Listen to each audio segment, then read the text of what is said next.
Hello everyone. जैसे कि आजकल उत्तर प्रदेश सरकार का ये है कि सभी लोगों को रोज़गार मिले, तो उसके लिए गवर्नमेंट ने उत्तर प्रदेश सरकार ने एक पोर्टल बनाया है, सेवा योजन। ठीक है ना। तो ये सेवा योजन पर पहले क्या है कि जो इतने भी लोग जॉब के इच्छुक हैं, जॉब के शिकार हैं, ये जो फाइनल ईयर में है या पास आउट हो चुके हैं, अपने जो भी कोर्सेज कर रहे हैं, पढ़ाई कर रहे हैं, तो उनका रजिस्ट्रेशन कैसे करना है, तो इस वीडियो में वो बताएंगे। सबसे पहले क्या करना है कि सेवा योजन, आप ब्राउज़र में जाना है और सेवा योजन .up.nic.in पर आपको टाइप करना है और इस वेबसाइट पर जाना है। अगर आप मोबाइल में कर रहे हैं तो मैं आपको बता रहा हूँ, लैपटॉप में भी अगर आप डेस्कटॉप में करें तब भी सेम प्रोसेस होगा। इसके लिए क्या करना है कि आपको फिर आपको सबसे नीचे जाके यहाँ पर साइन अप लिखा है, तो आप साइन अप करेंगे और यहाँ पर देखो जॉब सीकर, नियोजक, सेवा मित्र। तो आपको जॉब सीकर या जो भी आप, अगर आप कंपनी है तो एक सेवा मित्र है, तो ये इस तरह से मतलब आप जो भी आप कैटेगरी में आते हो उसमें आप क्लिक करोगे। जॉब सीकर पर क्लिक करेंगे अगर आप अंतिम वर्ष में है तो, और यहाँ पे जैसे नाम डालोगे, मैं अपना नाम डाल रहा हूँ, जस्ट अभी देख रहा हूँ। ठीक है, मैं मोबाइल नंबर डाल देता हूँ अपना, ईमेल आईडी डाल देता हूँ अपना, यूज़र आईडी में कुछ भी ले लेता हूँ। जैसे मैं यूज़र आईडी में क्या है कि कोई यूनिक सा हो जाए जो इसमें पहले से रजिस्टर्ड ना हो, तो उसमें आप कुछ भी अपना जो एग्जिस्ट कर जाए आसानी से, वो आप यूज़र आईडी बना लीजिएगा। ठीक है, जैसे कि मैं ये बना रहा हूँ अपना। पासवर्ड भी आपका कम से कम एक कैपिटल लेटर हो, एक स्मॉल लेटर हो, और कम से कम एक न्यूमेरिकल नंबर हो, और कम से कम एक न्यूमेरिकल नंबर हो और एक आपका स्पेशल कैरेक्टर हो। तो इस तरह से ही आपका ये इसमें पासवर्ड होना है। ठीक है,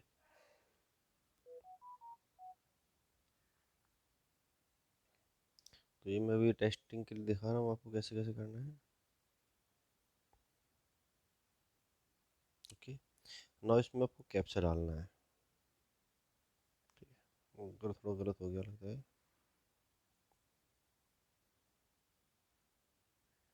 इस तरह से इसको फिर आप सबमिट कर देंगे। सबमिट करने पर क्या है कि आपका ये मोबाइल नंबर कंफर्म कराएगा। आप मोबाइल नंबर कंफर्म करोगे और ये कैप्चा डालोगे फिर से, वो फिर ओटीपी भेजवाएंगे। ठीक है, इसमें आपका ओटीपी आएगा। ये कुछ गलत हो गया,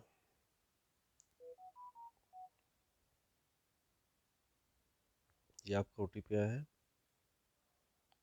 इस ओटीपी को आप यहाँ डाल देंगे। ठीक है,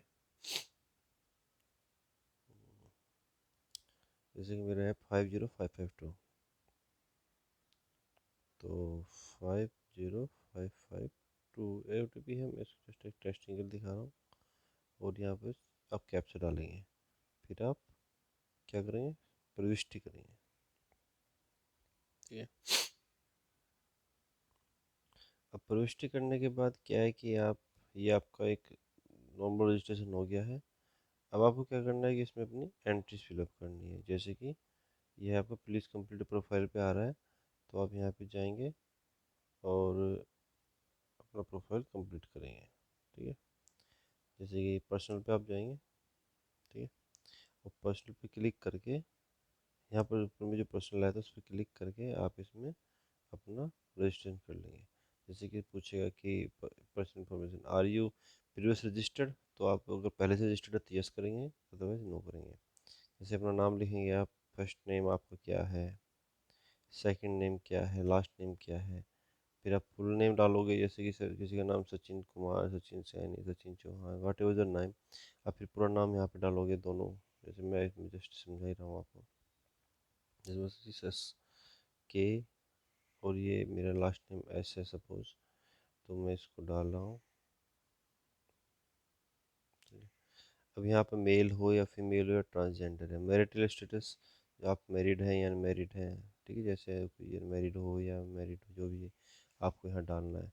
फिर आप अपना डेट ऑफ बर्थ डालेंगे, आप जो भी आपका डेट ऑफ बर्थ होगा, तो मैं जस्ट एग्जांपल के लिए डाल देता हूँ। ठीक है, फिर आप फादर्स नेम डालोगे, पूरा आपका। ठीक है, फादर्स नेम हिंदी में आ जाएगा ऑटोमेटिकली, ये भी आप डालोगे यहाँ पे हिंदी करके, अपने मोबाइल में आप हिंदी करके आप यहाँ पे डाल दोगे। भी भी जो आपने इंग्लिश में डाला वही डालोगे तब भी लेगा, अदरवाइज फिर ये प्रॉब्लम बता देगा। मम्मा का नाम भी ऐसे ही आएगा, ठीक है ना।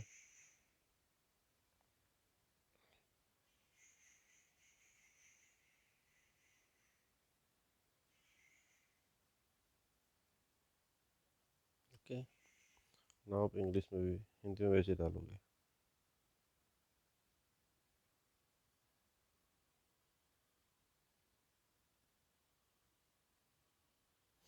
और रिलीजन, आप जो भी रिलीजन से बिलोंग करते हैं वो रिलीजन डालेंगे। सपोज आप हिंदू हैं। फिर आप कैटेगरी, आप जिस कैटेगरी से आप आते हो, जैसे कि कोई जनरल से आता है, कोई एससी ओबीसी, और जो भी आप कैटेगरी डालोगे फिर उसका यहाँ पे सर्टिफिकेट नंबर भी डालना होगा, ठीक है ना। तो अगर आप जैसे कि एससी में आप डालते हो तो एससी का सर्टिफिकेट नंबर, आपको जो आपका सर्टिफिकेट होगा वो डालना होगा आप यहाँ पे, ठीक है ना। अगर आप जैसे जनरल में है तो जनरल में कोई कैटेगरी की होता ही नहीं है, सर्टिफिकेट नहीं होता है, तो उसकी कोई जरूरत नहीं होती है डालने की। लेकिन आप जैसे कोई और सर ओबीसी में आते हैं, एसटी में आते हैं, तो कैटेगरी नंबर डालना होगा। तो मैंने जनरल डाल दिया क्योंकि अभी मेरे पास हुई, मैं जस्ट आपको शो कर रहा हूँ, ठीक है। फिर आप हॉरिजॉन्टल रिजर्व कैटेगरी है कि इसके अलावा कोई और आप कुछ और कैटेगरी में बिलोंग करते हो, जैसे कि अगर आप प्लेयर हैं या एक सर्विसमैन है, फ्रीडम फाइटर है, हैंडीकैप्ड है या वुमेन हो, तो इसमें अलग स्पेशल कोटा देती है गवर्नमेंट। तो आप यहाँ पे भी क्लिक कर सकते हो, ठीक है ना, जो भी आपकी कैटेगरी में आते हो। ऑफिस आप डालोगे, आप कहाँ पे आपका नियर बाई ऑफिस है, जैसे कि मैं यहाँ शामली में हूँ, तो आप शामली, ये रहा शामली, सर्च मार कर क्लिक कर दोगे। नियरेस्ट ऑफिस आपने डाल दिया डिस्ट्रिक्ट इम्प्लीमेंट ऑफिस शामली, ठीक है। तो आप जिस भी डिस्ट्रिक्ट में हो आप वही डिस्ट्रिक्ट डाल सकते हो। फिर सेलेक्ट आइडेंटिफिकेशन नंबर। तो आप आइडेंटिफिकेशन में जैसे कि आधार, पैन कार्ड, जो भी है आपका रहेगा, जो पासपोर्ट के आधार नंबर, ये सब आइडेंटिटीज है, इनमें से कोई भी सेलेक्ट कर सकते हो। तो सपोज मैंने सेलेक्ट किया, और उसके बाद आप यहाँ पे वो नंबर डालोगे उसी का, जैसे कि पैन कार्ड डालो तो पैन नंबर डालोगे, आधार कार्ड तो आधार नंबर डालोगे, तो आप यहाँ पे वो डाल दोगे, ठीक है। ABCDE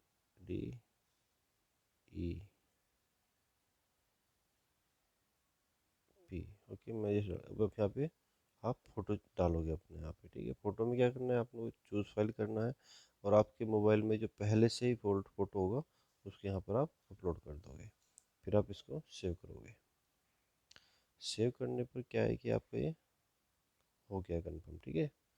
अब आपका ये पर्सनल इन्फॉर्मेशन सेव हो गई है। अब आप क्या करोगे, अब आपका कॉन्टैक्ट, फिजिकल, इसी तरह से सारे की सारी कॉन्टैक्ट में आप जाएंगे, कॉन्टैक्ट पे क्लिक करेंगे ऊपर, और ये आपका एक तरह से रेजिडेंशियल एड्रेस आप पूरा डालोगे यहाँ पे, आप कहाँ के रहने वाले हो, क्या कर रहे हो। फिर आप फिजिकल का जो भी आपका है, फिजिकल मीन्स आपकी हाइट, आपका वेट, आपका ब्लड ग्रुप, आपकी आई साइट, ये आप डालेंगे। इसके बाद एजुकेशन, एजुकेशन में आपको, आप अभी एजुकेटेड हैं या नहीं है, जैसे आप जो अगर मोस्टली बच्चे पढ़ाई कर रहे हैं तो आप यस कर देंगे। इसके बाद हायर एजुकेशन जो आपकी है, doctorate means PhD, MPhil, post graduate, graduate हो आप, डिप्लोमा हो, हायर स्टडी, एसएससी, जो भी आप हो, जैसे कि अगर आप डिप्लोमा हो तो आप डिप्लोमा पे क्लिक कर दोगे। इसके बाद आप इसको डिप्लोमा पे क्लिक करने के, अगर आपके इसके अलावा कोई और भी आपने ऐड की हुई है तो उसको आप यहाँ पे भी डाल सकते हो। ये एजुकेशन हिस्ट्री है, इसमें आप एजुकेशन हिस्ट्री क्लिक कर देंगे, ठीक है। तो ये आपका हो गया। और उसके बाद आप यहाँ पे इसको एजुकेशन बताना है, ठीक, ओके ओके ओके।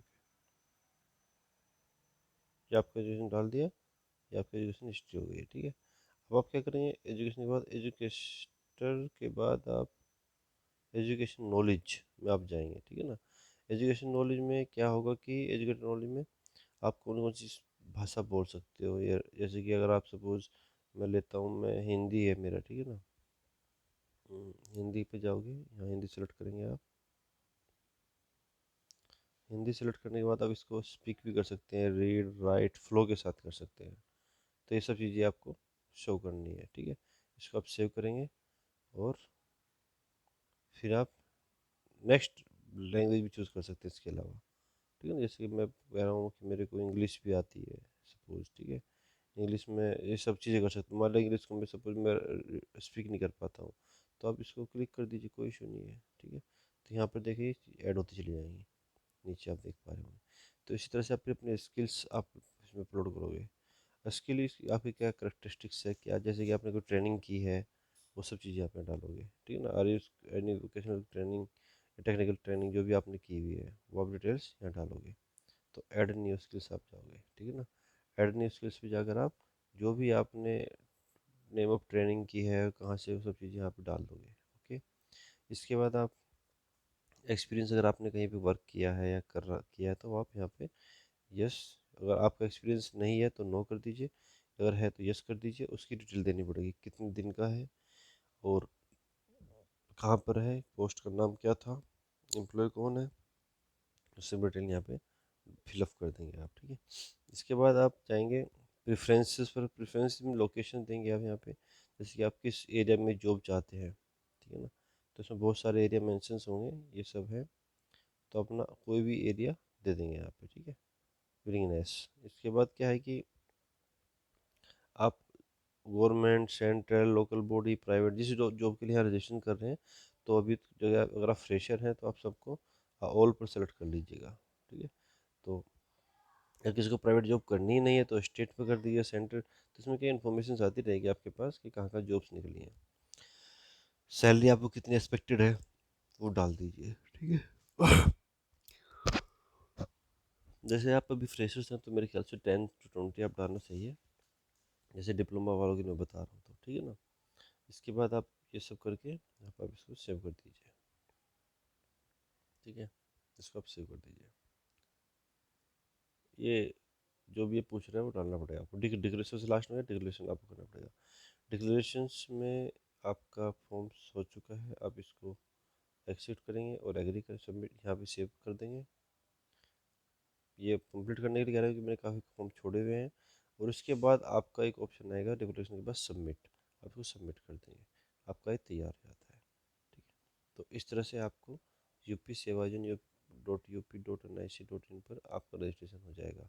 और इसमें ध्यान क्या रखना, इससे फ़ायदा क्या होगा कि आपको जैसे ही आपके लोकल एरियाज़ में कहीं पे भी कोई जॉब्स आएंगे तो आपके पास नोटिफिकेशन आएगा, आप उस पर अप्लाई कर सकते हो, और अप्लाई करने के बाद आप वहाँ इंटरव्यू दोगे और आप आसानी से सेलेक्ट हो जाओगे। तो ये उत्तर प्रदेश सरकार की एक अच्छी पहल है, और इस पर सभी लोग रजिस्ट्रेशन अवश्य करें। Thank you.